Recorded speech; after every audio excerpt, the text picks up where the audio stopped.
ज़्यादातर business owners क्यों परेशान रहते हैं? हमारी एक बिजनेस कोचिंग की वर्कशॉप में एक बिजनेस ओनर ने सवाल किया कि सर मैं बहुत परेशान हूँ। तो मैंने पूछा जी आप क्यों परेशान रहते हैं? कहते जी मैं अपना बिजनेस अपने बच्चों में भी एतबार नहीं करता, बाकी एम्प्लॉइज़ के ऊपर तो क्या करना है। तो मैंने उनसे सवाल किया कि हुजूर आपने अपना बिजनेस आपके मरने के बाद किसके हवाले करना है? कहते ज़ाहिर बात है मेरे बच्चे करेंगे।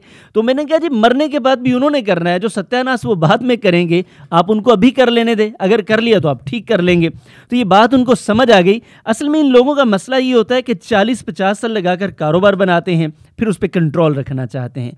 इनको फोबिया होता है कि इनसे बेहतर कोई काम नहीं कर सकता, और इनको डर लगता है कि इनकी मेहनत ज़ाया हो जाएगी। डिप्रेशन, एंग्जाइटी, घरेलू लड़ाइयाँ, ब्लड प्रेशर, हार्ट अटैक, नींद आना, ये इनके मसाइल हैं। अब इसका हल क्या है? ये इस ऑब्सेशन से निकल आए, दूसरों को डेलीगेट कर दें, दिल बड़ा करें और टीम डेवलप करें, एतमाद करें और सिर्फ वो काम करें जो ये अच्छे तरीके से कर सकते हैं।